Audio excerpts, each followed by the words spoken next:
Hello and welcome to another edition of the PHNX D-backs podcast right here on PHNX. Hope you all had a wonderful Christmas, and of course, we know I didn't, of course, but I am joined by my vice mayor, the one and only Thunderstick Jesse Friedman. I am your mayor, PHNX, occasionally known as Derek Montilla. Jesse, how was your Christmas? Did you get all the shopping done? You know, I did. I did get all the shopping done. It was reasonably successful, although if you're wondering why the shelves behind me are empty, You're just it's giving away your stuff, because aren't you? I just had to give away my backdrop decorations for Christmas. But the good news is my family Jesse! members loved them. Oh, So I I think gave it you was one of those well worth signs it. last year. What the hell? Damn it. Gotta do what you gotta do, Derek. Gotta do what you gotta do. While I don't like it, I respect it. I respect it. But of course, welcome on in. Of course, this show is brought to you by the fine folks at the DraftKings Sportsbook app, America's top-rated sportsbook app. And Jesse and I are still not over this trade that occurred on Christmas Eve, if you will. Daulton Varsho being traded to the Toronto Blue Jays, along with some tools to be named later for Gabriel Moreno and Lourdes Gurriel Jr. We've had a lot of time to kind of soak this in. We've had a lot of feedback from both Blue Jays fans and Arizona Diamondbacks fans, which has been very cool. Shout out to our friends from Canada and the Blue Jays fans, because you guys have been, of course, as expected, tremendously respectful and kind, which we're not used to that around here. We don't know how to take that, but it feels like, Jesse, that everybody, the general consensus is that this was a pretty big win for both teams. I think that is the general consensus. Yeah, the more that I've read up on some different pieces of analysis on this move that have been put out there, Keith Law wrote something about it over at The Athletic. There have been a couple of other websites that have done analyses as well. ESPN seemed to view this as sort of a slam dunk for the Diamondbacks, but I think there is a general consensus that yeah, this is like your classic, like good baseball trade, right? It's like Right. the Diamondbacks had a whole bunch of outfielders. They really could use a franchise catcher, something that unfortunately Carson Kelly has not really been able to be for them, at least not on a consistent basis. That's been something that has been kind of a hole in the organization for a long time. That's a need that this team had, and they were able to trade an outfielder to go get it. And on the Blue Jays side, they had a surplus of catchers, and they really needed an outfielder, especially a left-handed hitting outfielder, given how right-handed heavy their lineup has already been last year and over the last couple of years. And so they get their guy in Daulton Varsho. So I think from a value standpoint, it's pretty even on both sides. And I think it's just kind of like your good old fashioned baseball trade where like both teams get what they need and give away something that they can sort of afford to lose. I didn't really feel like attacking Daulton Varsho negatively on Friday's emergency podcast. What I will say, just kind of latching on to some of the points you made, the Varsho is, we know how incredible of a player he is. And I think that's the reason Yeah. why ESPN might be saying this is a slam dunk for the Diamondbacks, because they don't know how valuable of a player he is. They're paying attention to certain stats that we don't really value that highly around here, like batting average and such, right?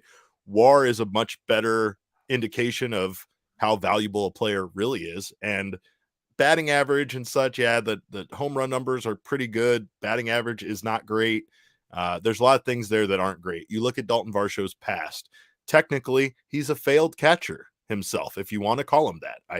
I don't want to call him that, but Yeah, you I could. don't know if You could that's, I call him that. mean, I don't know if But you can be a failed catcher if you turn into like an elite outfielder, right? Like right. that's That odd. that's very true. It's very true. You're absolutely right. And that's why it's not really that, right? It's almost like he was pretty good in the minors as a catcher. He was being brought up as a catcher, got to a major league level, found out he didn't really have that much value as a major league catcher. Maybe if they wanted to commit to that with him, maybe they could have continued down that path and just tried to help him improve as a catcher. But for the most part, Sure. something there indicated that he was going to be much more valuable in the outfield, like what you're saying, than he was behind the plate. It's less of a, oh, hey, you were bad behind the plate, and maybe more of a, you just are so much better in the outfield than your mediocre play behind the plate, let's say, or even average, right? Like I'm not trying to take away from him. What we saw though, we saw him be, as you said, elite defensively in the outfield, and that's the big difference here. Daulton Varsho hasn't had that much time to kind of have that acknowledgement of being an elite defender in center field, right?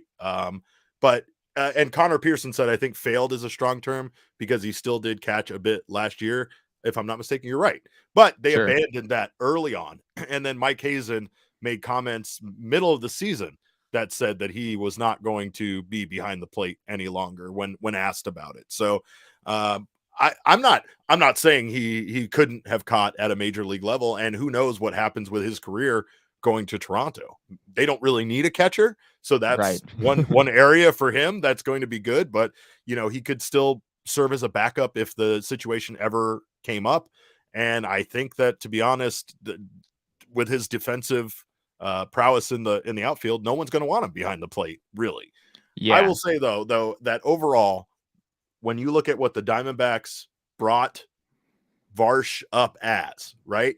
He was their catcher of the future, technically, and it hasn't really worked out in that manner. So bringing in Gabriel Moreno, who's rated by Baseball America as the number 3 prospect in baseball, that seems to be like such a solid move for the Diamondbacks in acquiring back what they thought they were getting to a degree out of Varsho initially when he was in their system as a minor league player. I think Varsho, like the fact that he's not a catcher, or has not, at least the Diamondbacks did not view him as a catcher long term. I think it was pretty clear that if Daulton Varsho were coming back with the Diamondbacks next season, he probably wouldn't play a single inning at catcher, barring some Correct. sort of an emergency situation. And yeah, for the Jays fans who are here, kind of wondering, is this guy a catcher? Can he catch? I think he could.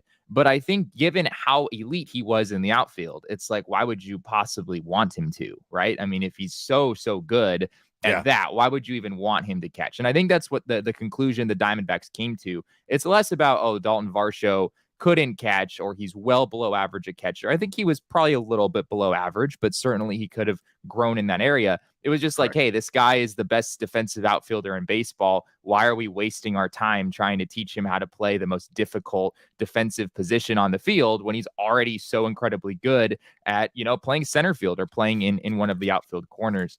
One thing I do want to bring up on Varsho, kind of going back to what you said earlier about just like his trajectory as a Diamondback and kind of how his career has evolved so far.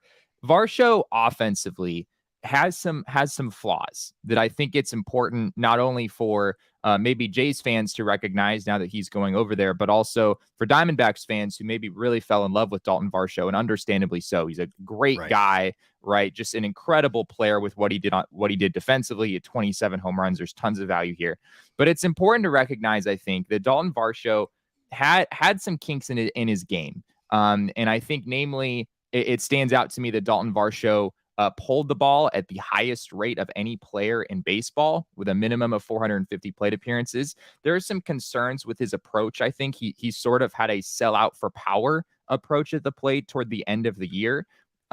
We talked about that though, and the defensive changes, the rule changes as far as the shift is concerned, are probably only going to help him next season, right? As far as his batting average goes, correct. right? Because of it being but I think also Daulton Varsho also hits a ton of fly balls, like a lot of fly balls. And so that's going to limit how much he will benefit from the shift restrictions, I think, but it's going to limit how much he's able to benefit in the long term.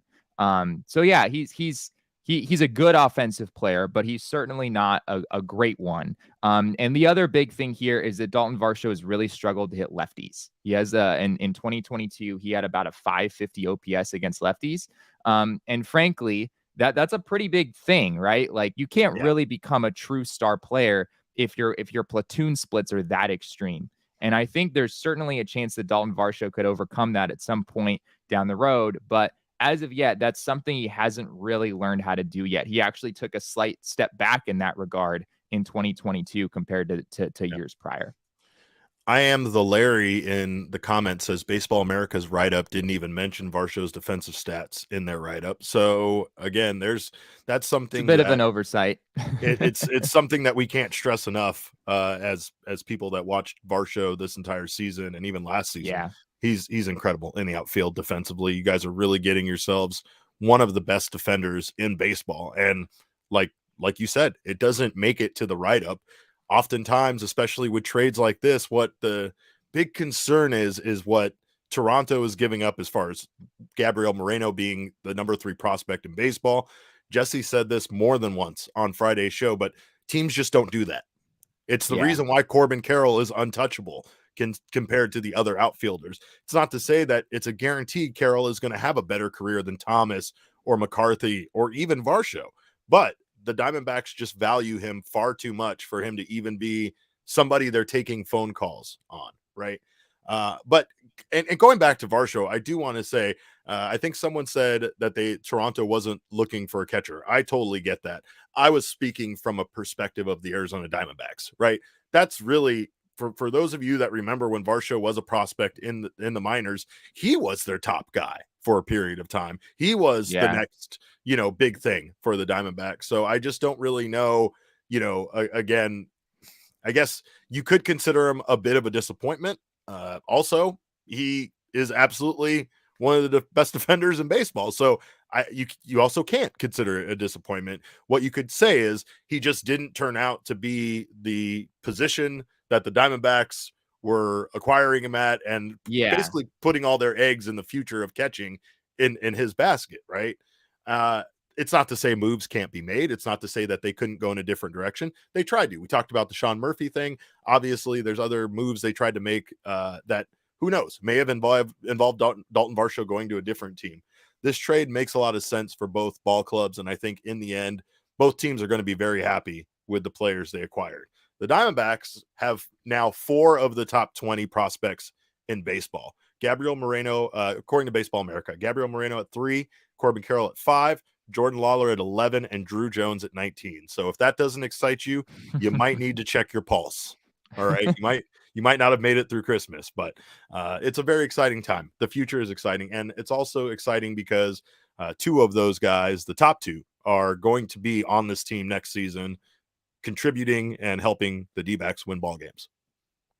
It's just wild to me, like how much time have we spent talking about Corbin Carroll and Jordan Lawler and Drew Jones, and at least according to Baseball America, not all of the prospect analysts out there would necessarily agree with this, but at least according to Baseball America, Gabby Moreno is the best prospect out of all of those guys, which is just wild to think about. Wild. And that's why, like if you go over to ESPN and read what they wrote about this trade, or if you read what Keith Law wrote about this trade, I have yet to see any well-respected baseball mind think of this trade as a bad move for the D-backs. I haven't. That is a take I have not seen from a single individual. And not to say that people are saying, oh, this is a bad move for the Jays. I haven't really seen much of that either. But when you get a guy like Gabby Moreno, it's just like we said earlier, teams just don't trade those kinds of players. And the D-backs paid handsomely for it. Varsho is a great player and is really, really great defensively and certainly has another level that maybe he could reach with the bat. But when you're getting a guy like that, it's really, really hard to lose from a value standpoint. At least, obviously, there's a chance that Gabby Moreno doesn't become the catcher that the Diamondbacks hope that he will be. But from a value standpoint, it's really, really hard on paper to say that this was a bad move for the D-backs.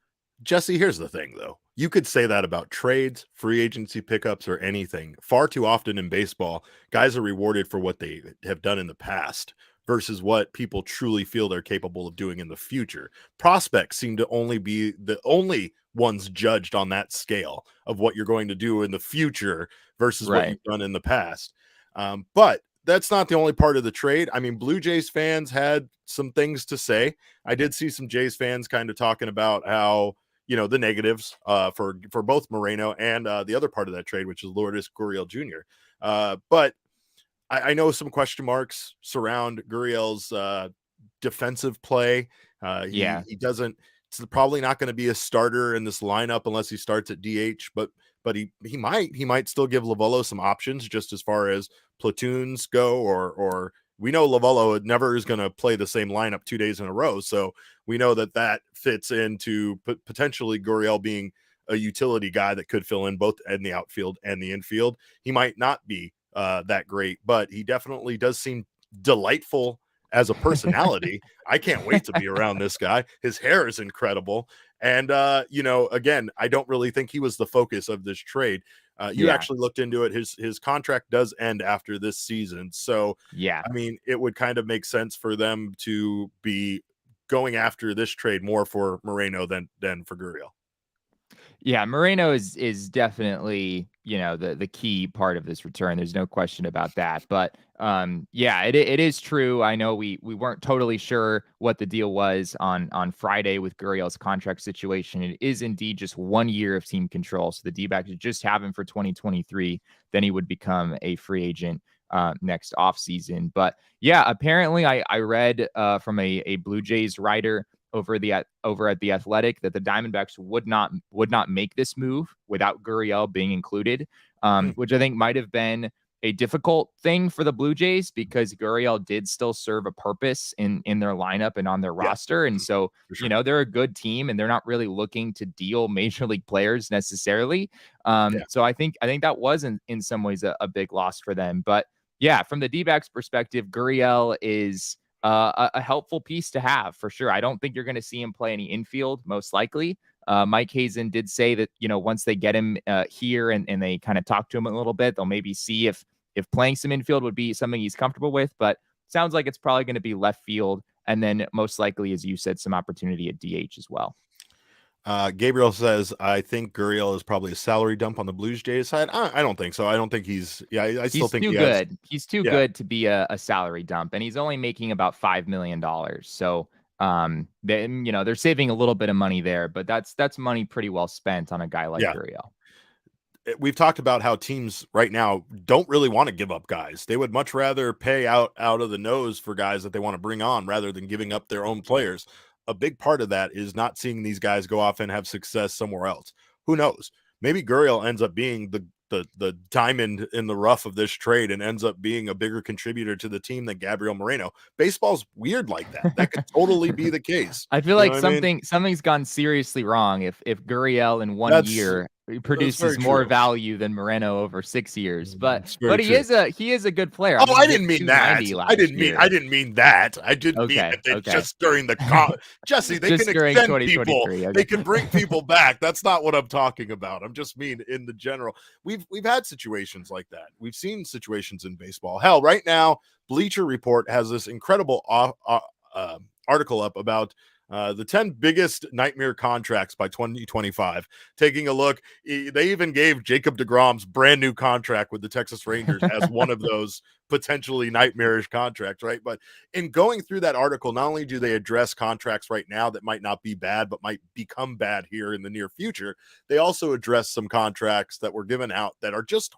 horrible now by comparison, looking back on them. And some of them were as much as like a year or two ago. Anthony Rendon with the Los Angeles Angels, Chris Bryant with the Colorado Rockies. Like, there's a lot of bad contracts out there where teams owe guys a lot of money and those guys are not producing for those teams. It happens in baseball. It's not something that I don't even feel like it happens as often in other sports as it does in baseball.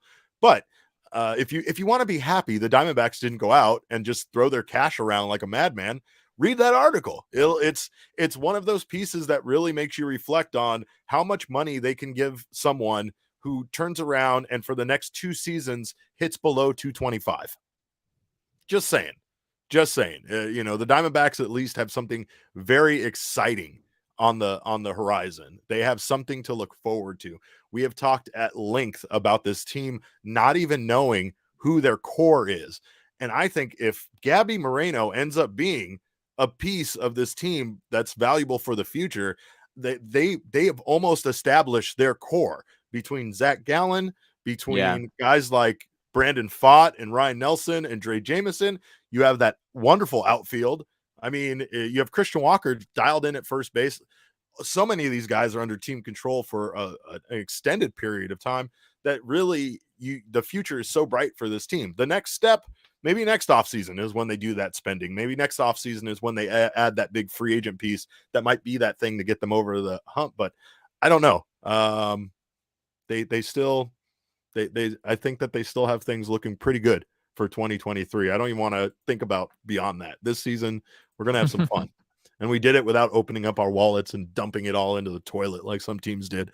But anyway, if you haven't had a chance to do so already, make sure to check out gophnx.com. Get yourself a Diehards membership. Become a PHNX Diehards. We have these incredible membership cards. Where are you going to flash them at? I don't know. Maybe at the door to get into secret speakeasies that we come up with. These are the kind of crazy things that we're planning in the future. Events, discounts to merchandise over at the phnxlocker.com, your free piece of merchandise as a member every single year, all of that stuff over at gophnx.com. Get yourself a Diehard membership. Join us in the Diehard Lounge on Discord, the best place to be an Arizona sports fan, and get Jesse's wonderful Diehard only pieces like his Diehard newsletter, which of course keeps you updated on all of the Arizona Diamondbacks news. Jesse, what do you got cooking for these people, for these fine folks? We have some Zach Gallen extension related things in the works. So I don't know if that'll be this week or next week or when exactly that will be. But can you give me a preview? Am I going to hate you afterwards? Well, so yes. I'm taking the answer's yes. When you say like that, I know it's yes. I'm taking the realistic approach, and I'm looking at Scott Boris's history. And, the players, he has had some players sign extensions. It's a common misconception that Scott Boris has never had a client actually sign an extension. It is rare. But I'm going to kind of look back and does he ever do it before the end of the contract?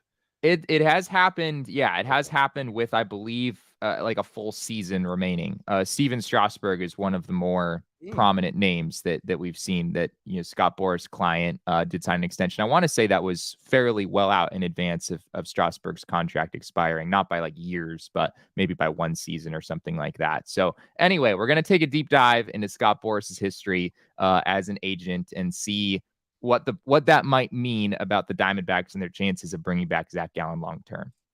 Wonderful. Well, make sure to check that out over at gophnx.com. If you haven't grabbed yourself a membership, make sure to do so. And of course, your Diehard membership will get you a discount to our upcoming and inaugural PHNX Tea Party, where we are going to be out at the Dobson Ranch Golf Course on January 13th, Friday the 13th, as Jesse loves to point out.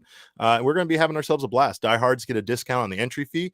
Entry includes all sorts of great stuff. Not only are you going to get into the big event, which is a PHNX Suns watch party, we are going to be renting out the entire driving range, and that entry fee will get you unlimited range balls, a set of rental clubs.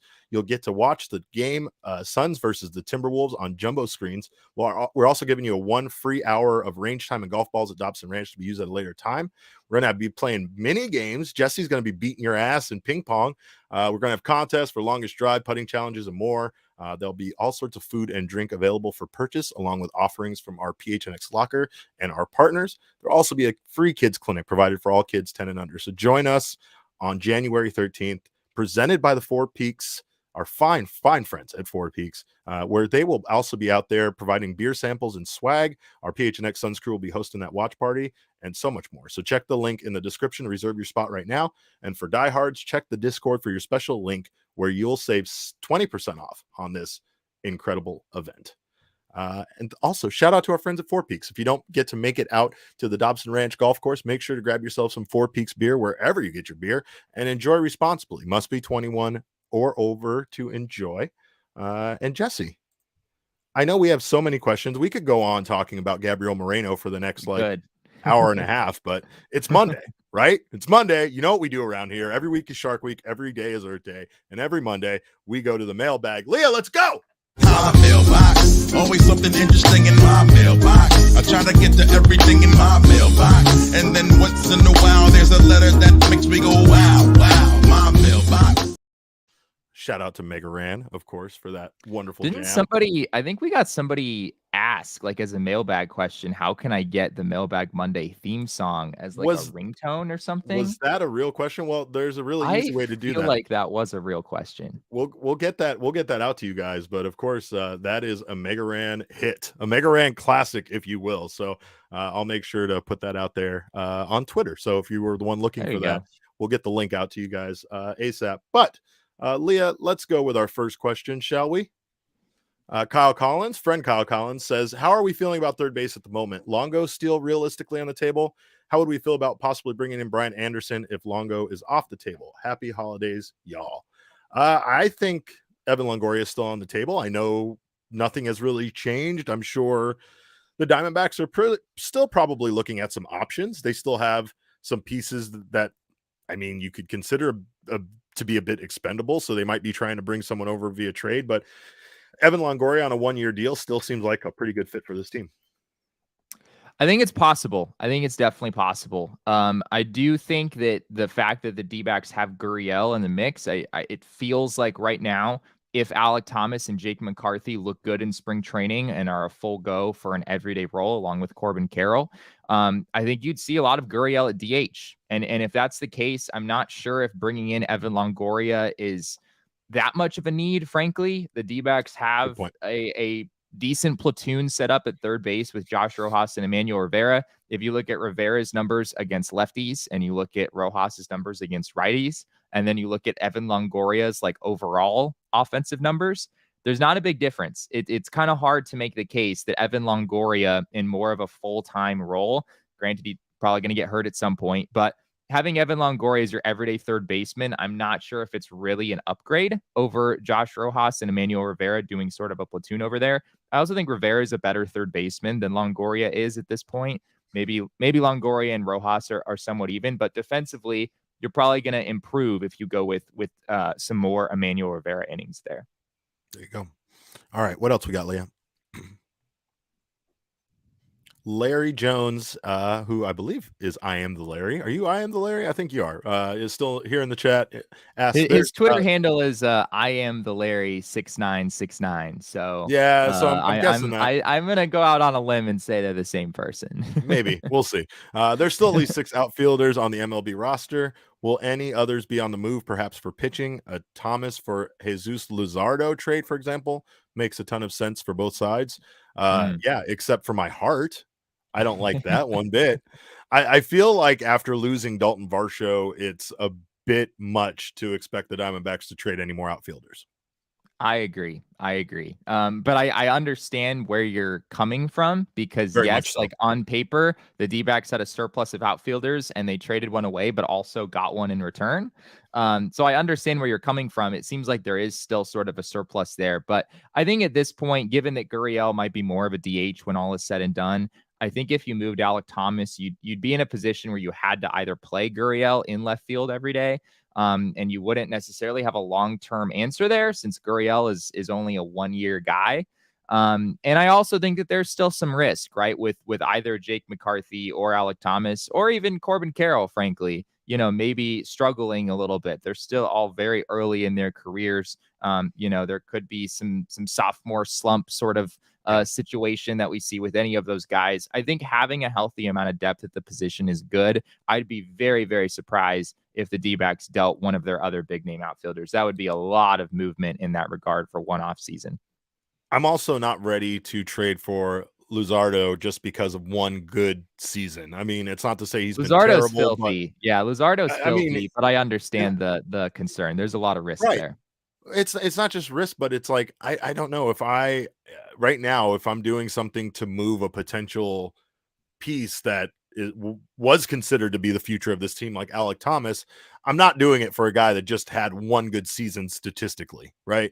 It's hard to tell because he's always pitched for bad teams. He's been on the Oakland A's and he's been on the Miami Marlins. So who knows what he can do if he's actually on a competitive team. But right now he has a career ERA of over 4.5. So I'm not ready to bring that guy on without seeing more from him. And I think that most teams are probably in a similar position.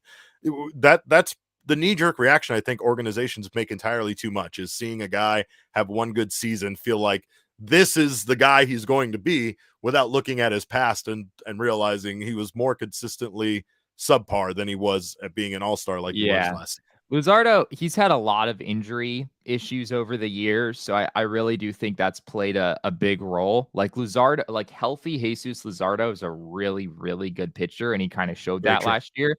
But you're right. There's just so much risk with, what does the next chapter in his career actually look like from an injury standpoint? I'm not sure you feel comfortable enough with that to make that kind of a move, but it is a reasonable suggestion. Back before the Varsho trade, Alek Thomas for Jesus Luzardo was kind of at least the framework of a trade that I had in my head as well. I think it could have made some sense for both sides. All right, Leah, what else we got? Is Lourdes defense a concern from our friend AZ Girl, AZDbacks192 on Twitter? I don't know. Yes, I would say yes, but I have no concerns about his defense until I see him on the field for the Arizona Diamondbacks. Is that silly of me to say that? Like, I mean, yeah, defensively, his metrics don't look great. And I understand that he's an average to below average defender anywhere he plays on the diamond. But yeah, I don't know. I have this strong belief in a change of scenery and a change of coaching staff and how little things might be able to help him. Maybe places that they can play him where he's not going to be a huge, left field, places like that, where he's not going to get a ton of balls hit his way. I don't really know. I'd say at this point, though, that doesn't stop me, even if I'm the Diamondbacks, from making this deal. It's interesting that you brought up that he was a key part of the deal that the Diamondbacks wanted. So obviously it's not a concern to them. Yeah, I mean, I think the D-backs just kind of have had a wide open hole at DH, sort of, where now that Daulton Varsho is no longer on the roster, they have a lot of DH at bats out there, and I expect that's the majority of the at bats that Gurriel will get. He graded out okay in left field. He's not a disaster defensively in left field, I don't think. I have heard just anecdotally a number of Toronto Blue Jays fans say that Gurriel is one of those players who just kind of does dumb things. And I can't really speak to that personally, but apparently defensively on the base paths, he's one of those guys who occasionally just kind of has mental lapses. So, maybe we'll see some of that this next year. But yeah, if Alek Thomas and Jake McCarthy and Corbin Carroll come into spring training and are playing well and looking good, I don't think you'll see much of Gurriel defensively, and that's probably the ideal outcome for the D-backs in the long run here. I don't want to say he's young because he's 29 years old, but maturity is a thing sometimes that comes, at some point unexpectedly, right? Sure. I wouldn't be surprised to see, look, we've already seen the antics of this guy. That's why I think he's delightful, and I can't wait for him to be a part of this. He's hilarious. Yeah. You can't be that much fun and also be mature, is what I'm saying. Like, the two don't go hand in hand, right? So there is still some immaturity. I'm sure that's still there. I'm sure it might not even go away. But of course, the beautiful part about it is that you never know what, a trade like this is going to do for a guy's career. Even if he doesn't stay here in Arizona, this might just be one of those seasons where he breaks out and then leaves. And we all remember that one season that we had with Lourdes Gurriel. That was magic. Just like our pal that's over in LA now, Mr. Martinez. So anyway, what else do we got? We got another one, Leah, for this. Yeah. Of course. Yep. There we go. Michael Rokicki wants to know, where does Lourdes Gurriel's hair rank in Diamondbacks all-time hairdos? Very highly. Very highly. Man hasn't even played an inning. He hasn't stepped on the field yet for the D-backs, but I'm ranking his hair very highly. We've talked about this. You have to have great hair to be a part of this team. It's a requirement. And to be honest, the people with poor hair probably, should watch out. I'm not saying this factored into the Daulton Varsho deal, but does Daulton Varsho not have a shaved head? I rest my case. Yeah, I mean, so the D-backs currently, I mean, they have some pretty impressive hair on the roster already. Right. Like Jake McCarthy, if it's Jake McCarthy versus Lourdes Gurriel Jr., I don't know, frankly, which side of that I would take. Thinking back many years, I don't know, like Clay Zavada with the mustache, and he had quite a flow going as well. He comes Yeah. to mind. Yeah. Randy Johnson, we don't talk Oh my enough about God. Randy Johnson's hair. Right? So All-time great mullet. All-time all great mullet. time. By the way, I saw someone ask what jersey Randy Johnson would wear into the Hall of Fame. Are we serious?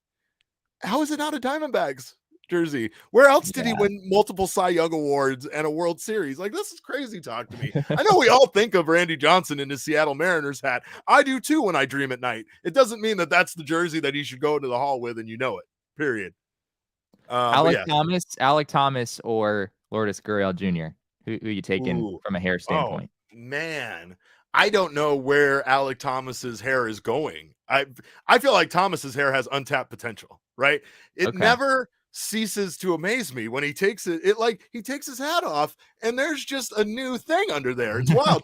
His hair was so crazy that it infected David Peralta. David Peralta had the same hair going on. It was contagious. It was wild. But anyway, probably Alec Thomas for now. Of course, we thank you guys for being here. It's a wonderful Mailbag Monday. If you guys haven't subscribed to the PHNX Sports YouTube channel already, I don't know why you haven't. What are you doing? Do that now. Sign up for notifications. That way you don't miss when any of our wonderful shows go live. Even if you're a Toronto Blue Jays fan, you're just here hanging out. Get down on it. You might enjoy it. Maybe you become a Suns fan. I don't know. I've always thought of the Raptors and the Suns of being connected in some way, mostly because of the Colangelos. But anyway, we thank you guys for being here, regardless of your affiliation with sports teams. Make sure you subscribe, sign up for notifications, leave us a thumbs up. We appreciate you for doing so.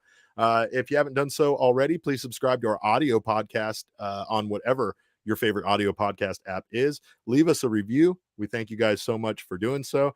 And before we get on to more mailbag questions, I want to give a shout out to our friends at More Furniture for, of course, giving us not only a wonderful array of furniture at the office, but of course, for their wonderful sales that you can get over at morefurniture.com. Their Christmas clearance sale is over. If you missed it, I'm sorry that you did. But right now, and to make up for it, Moore's going to send over free white glove delivery service with a minimum purchase of $1,999. That's like elves coming to your house to bring you your furniture in white gloves. Do you get any fancier than that? That shit's fancy as fuck. So anyway, get down on that over at morefurniture.com. Get yourself some new furniture and make your house a brand new space for you to live in 2023, because that's what it's all about. We're all about getting better every single year, and we're going to do that in 2023. Jesse, we got some more mailbag questions. Leah, what do we got? Our friend Gabriel, aka Known Troublemaker, asks, what were your wishes for this team at this time last year? Did any come true? And what are your wishes for this year? Well, I know my wish at this time last year was, can we fucking play baseball, for God's sake? Can we just play some baseball? So yes, my wishes came true. I wanted baseball to no longer be locked out, and eventually it wasn't. Right? Yeah. I mean if you're talking about like a year ago right now, I mean, that's all we were literally coming here, right, every single day doing a live stream talking about the latest news, the latest report from Jeff Passan saying that there was no deal and there never was going to be a deal. Yeah. And it just felt like it was rinse and repeat with that narrative for 6 to 8 weeks or something before momentum actually started. We started to feel some of that momentum. You had John Heyman and Bob Nightingale over here trying to give us hope, and then you had Jeff Passan just dousing our hopes with water every single day, just putting those flames of hope right out every single day with his. I mean, that was big though, right? Because there was some serious concern over we really might miss a couple months of baseball. We really might be looking at an opening day in June or July, or just a completely upended season of this game that we all love. And that didn't happen. And for me, just as a baseball fan in general, that was all I wanted for Christmas in some ways last year at this time, right? Just give me a normal baseball season. Yeah. And we did essentially get that. I mean, it was delayed by a week, but other than that, it was basically, the spring training ramp up was quick. We lost some Cactus League games. That was unfortunate, but by and large, it was a pretty normal season of baseball. Did it make you appreciate baseball more the way that the pandemic made us appreciate going to the store again or going like living life outdoors again. Like it almost felt like a similar situation where all it took was taking what you said, that normalcy away, the thing that we're used to, our every year that we get to do this at this time, and we've never really been stopped from doing it, and now all of a sudden we can't do the things we've normally done, right? So like I Yeah. felt like last year was I was more appreciative of baseball being back last year than a normal season, obviously. Yeah. And I'm finding myself this offseason just so appreciative of like what a normal baseball offseason is like and just all of the awesome things that happen. Like this has been low key, maybe not even low key, maybe high key, like a very fun offseason of baseball. There have Yes. been a lot of Yeah. big free agents. They all signed relatively early. This isn't like some of the past few years where some of the big fish in free agency, lingered until January, February. Like you've got pitchers and catchers reporting and some of the big name guys still don't have a team. That didn't happen this year. And it's just been fun. It's just been fun to be like, wow, this is like in a normal year, the baseball offseason is actually a really fun time for the sport. We just got so used like these last couple of years to just some bizarre things happening. And some of the markets for certain players just lingering out months and months and months. It's been a lot of fun just seeing kind of a return to normalcy this offseason on a number of different fronts. I'll give you another thing going back to the question about, what were our wishes for this year. My wishes came true. And I think it exceeded my expectations as far as what wishes I would see. I think I wished to see Corbin Carroll, knowing I wouldn't, knowing like 99.9% that I wouldn't see him on the major league roster last year. Alec Thomas, a lot more reasonable, felt like was somebody we were going to see, but that didn't disappoint. And we got to see Thomas early on. He had success right out of the gate. Not only was he pretty damn good offensively early on, but defensively, he was a lock in center field. So I think that we just wanted to see the young guys come up, get some playing time and flourish.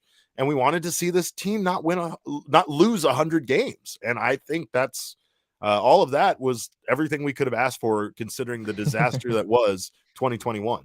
Isn't it crazy though, just how the expectations have changed? Like the wish has gone from don't lose 100 games to like, all right, like now, now like you should probably be in the mix for a wild card spot. Like get that wild card spot, make it to the World Series like the Phillies did. Like the Phillies did. Yeah. Like I think some D-backs fans have genuinely talked themselves into that for 2023. And somehow it doesn't actually feel that crazy. Yeah, for sure. All right, what else we got? Preston Smith asks, do you think there is any chance the D-backs try to make a run for Arnaldis Chapman? What are your thoughts, Jesse? I mean, that's not. I assume we mean Araldis Chapman, Arnaldis Chapman. I like Arnaldis better. Araldis Chapman. What are your thoughts on this being viable? I mean, obviously, there's some character issues when it comes to Chapman. There's some other things off the field that the Diamondbacks might not want to be interested in. This kind of goes to a morality thing, not on the same level as Trevor Bauer that we were discussing the other day, but maybe on a similar level where there's some stuff that Diamondbacks, not just personal stuff that he's gone through in the past, but even last season with the Yankees, where it seemed like, there was a weird ending to his time there due to not being on the playoff roster. Yeah, I mean, Aroldis Chapman, like, look, the guy broke into the big leagues at age 22. He was, one of the best relievers in the game, if not the best reliever for, 6, 7, 8 years, mostly while he was in Cincinnati. And I think he's gotten to the point now where he's like no longer that guy, right? Aroldis Chapman at this point is 34 years old. He'll be 35 by opening day of next year. If you look at his numbers for the Yankees last year, all the character things aside, he just wasn't that good, frankly. He had 28 walks and 36 in the third innings. That's way too many walks to really be an effective reliever. The strikeout numbers are still there to a certain degree. He didn't allow that many hits, but I don't see it. I think the D-backs are looking for guys in the bullpen that they can count on a little bit more so. Whereas, frankly, Aroldis Chapman had an ERA of 4.5 last year, and that's I don't know if that's really to the level that the D-backs are looking for, all of those character issues aside. So I would be really surprised if that happened. Does he still throw triple digits, Jesse? That's a good question. I don't know if this is a saying. do you know the answer to this question? I Does he don't. still... I was more asking if you knew, because I don't that's going to think judge so. if he can be in this bullpen or not this season, because that's all. We're just going for triple digit guys now. That's it. He averaged 97.5 last year. Right. So he probably touched triple digits, but I don't think he didn't. I mean, in 2016 he averaged 101.2. So he's not that guy. He's not that guy anymore. I am the Larry in the chat. We confirmed it was his Twitter account earlier. He says, please don't go get Chapman. We don't need any past domestic violence guys. I don't disagree with that. I don't think most people would. I think the problem is that after a while, that factor starts to get murky when it comes to, well, can he still throw the ball? Right. So it's like, I think that's the biggest problem with sports. If it was up to me, none of these assholes that, commit crimes or do things while they're a professional athlete would be allowed back in the sport, because frankly, it should be a privilege to earn millions of dollars playing a professional sport. But there's no way all owners of every sport are all going to get on board with that shit. There's always going to be one guy that's like, we'll bring him in. And that is the reason why we can't have nice things. What else do we got, Leah? Can we get a step-by-step walkthrough of Jesse's trip to Chandler Mall on the 24th? Jesse, I've been waiting for this. Let's go. How did your last-minute Christmas shopping go? Please, we need this story. It was so this is gonna blow some people's minds, but my last-minute Christmas shopping did not take me to Chandler Mall this year. It still started at the same time that I advertised. I left home at about 3:30, 4 o'clock on Christmas Eve. But I went to Hobby Lobby and I went to Walmart, and I was able to get everything that I needed. Part of this, I have to say, part of this is courtesy of the PHNX locker. I placed a very large order around Black Friday and was able to have multiple family members. Hey, that doesn't count. Wait, you went shopping beforehand. That's not fair. Jesse, I know. The PHNX locker essentially saved my last minute Christmas shopping in some ways, because I had way fewer people to actually shop for. But yeah, things actually went surprisingly smoothly. I only wound up needing to buy one thing, which I found at Walmart reasonably quickly. So you know what? Another year of 4 p.m. Christmas Eve Christmas shopping in the books, and I have yet to learn any lesson about doing this in any other way. So damn it. I need you to get your comeuppance. I need you to have everything go wrong for you, Jesse. This isn't fair. This isn't fair to those of us that spend, weeks shopping, and we do that weeks ahead of time. And here you are just coming along. I did not buy a single gift card. I need to dispel that possible thought about how my Christmas shopping went. There were no gift cards. I will say I did give cash to one of my siblings, but that was sort of an inside joke kind of a thing. There was a little bit more to it, so I didn't just straight up just give him cash and that was it. But you know what? All is well that ends well, Derek. And if I continue to have so much success shopping at 4 p.m. on Christmas Eve every year, then that is what I will continue to do. So the people are just going to have to put up with it. I'm calling the police. I'm calling the police right now. I still can't believe that you got shopping done at Hobby Lobby. I mean, that actually sounds like a fun place to get Christmas gifts now that I'm thinking about it. I actually had a hard time, Jesse, finding a calendar for my wife, because apparently people don't use those things anymore. They're not a physical item that you can just go to the store and grab. But I did have a tremendous amount of luck at Staples on Christmas Eve myself, which was, to no one's surprise, empty. I did not stand in a line at Staples, and I ended up getting some pretty good stuff there. So I'm with you a little bit. Anyway, I hate you, and I hope that your shopping goes terrible next year. That's all I can hope for. I'm sure you have no problem. You'll have no problem having money to spend with your streak on DraftKings Sportsbook app. Of course, if you guys haven't done so already, make sure to grab the DraftKings Sportsbook app, download it, use our code of PHNX. That way you can get down on the free bets that we offer to you. If you place a $5 pregame moneyline bet on any NBA team to win their game, you will get $150 in free bets if they do. This is where I would normally suggest doing it on the Suns, betting on the Suns, but I don't know that anymore. I'm not. That's out the window. I feel like my meetings with the mayor last week might have spoiled that because I projected that the Suns were going to choke. I also asked the Diamondbacks to do something, and they did. So now I'm concerned that the whole choking thing might have really impacted the Suns, and I'm blaming myself quite a bit here. But go on and I'll tell you, put a bet on maybe the Denver Nuggets because they seem to be pretty much on fire. Mavericks also, I hate all of them, but whatever. Anyway, bet on an NBA team, $5 money line bet or more, and you will get $150 of free bets if they do. Leah says that, of course, money line on the Coyote or puck line on the Coyotes, and you bet against the Coyotes. Don't forget that. Aren't the Coyotes are like pretty good at home, right? Is that the idea here?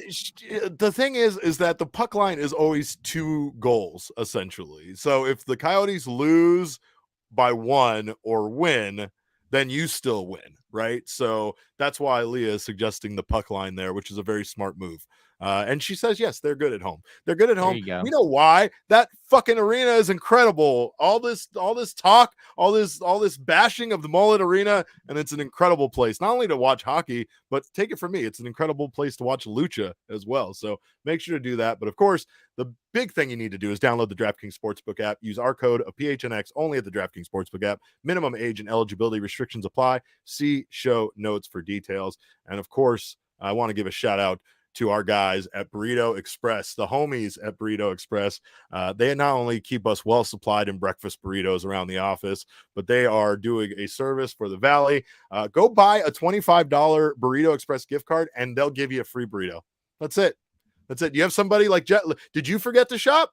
That's the place to go get a gift card. Go get a gift card at a place that is going to give you a free burrito simply for buying a gift card there. There's no way you don't win that way. Head over to your nearby Burrito Express location today. Remember, even their bean and cheese burrito is incredible. So you can't go wrong at Burrito Express. But shout out to them for making me look forward to Mondays. We are home today. Jesse and I are home. We're coming to you remotely this week. And I've never been more sad about the fact that I'm not in the office, because right now Leah is backstage on this very program we're using to bring you this fine show, just fucking flaunting her burrito in the camera. Leah, come on up. Let's add her to the stream. Look at this. This is what she's doing to me while I'm talking about me not getting my burrito. The green sauce. Did you better not have taken all the green sauce. I'm checking. No, I'm not Michaela. Yeah, I'm gonna check back the desk when we get back. Make sure there's no burritos being stashed in there. But anyway, shout out to Burrito Express. Of course, we love it. Michael, you do need to try Burrito Express. Do not miss out. Do not hesitate. Stop by any of their locations. Genuinely incredible. I've never really been is. like a huge like burrito savant or anything, but Burrito Express, they do it pretty well. That's right. So, of course, we thank you guys for being here. Mailbag Monday is nothing without you. Thank you guys for being here in the chat and for sending us your questions. We are still going to be talking about Gabriel Moreno all week long. So, if that's what you're here for, I feel like stick around. I feel like we like only scratched the surface. Like our headline today is Gabriel Moreno the franchise catcher the Arizona Diamondbacks have been seeking? Like we haven't even really started to talk about this guy yet. So be sure to stick with us through the whole week. That's right. And of course, in the meantime, you can catch us on Twitter. I'm at Cap_caveman with a K. Jesse is at Jesse N. Friedman. Our show is at PHNX_DBacks, but of course, all roads lead to at PHNX_sports on Twitter, Instagram, and Facebook. We thank you guys again so much for being here in the chat. We appreciate all of our Blue Jays fans for stopping by, even the ones that wanted to tell us how bad Moreno and Lourdes are. We appreciate you giving us this information. You guys are Did great. anyone actually say that? I feel like every Blue Jays fan who has showed up has been very cordial and has said, you guys got 2 incredible players. That seems to be the recurring comment I'm seeing over and over again. Maybe I missed 1 or 2. I get it. Yeah, you might have missed 1 or 2. There were some in here. I need to scroll back here a little bit. But of course, no, I mean, I think the thing is that the Toronto fans are very, very familiar with these guys. I think that they know that, Lourdes Gurriel might be a little bit kind of like the opposite of Varsho a bit, right? He's Where the like numbers... He's like The a numbers fan look better. favorite, though. Like, he's a Yeah, they fan love him, favorite. yeah. I've heard, like, Blue Jays fans, I think more than anything with Gurriel are just kind of devastated to lose, like, just the person that he is. Like, if you go back and watch some videos of Lourdes Gurriel Jr., he's had some pretty funny moments in his big league career over in Toronto. So I'm sure D-backs fans have plenty of entertainment value awaiting them with Lourdes Gurriel Jr. Now being an Arizona Diamondback. Yep, exactly. Benjamin Hunley says it sounds like Gurriel was the Blue Jays' David Peralta. That's a great comparison. I know he kept us very entertained with his hijinks, so I look forward to Gurriel doing the same. Like I said, we thank you guys for being here. Follow us all on Twitter, all that stuff. Until next time, we appreciate you guys stopping by. On behalf of Jesse, Leah's Burrito, and myself, we thank you guys so much for the time. And remember, kids, baseball is fun, but it's so much more fun when you can get excited about having all of the top prospects.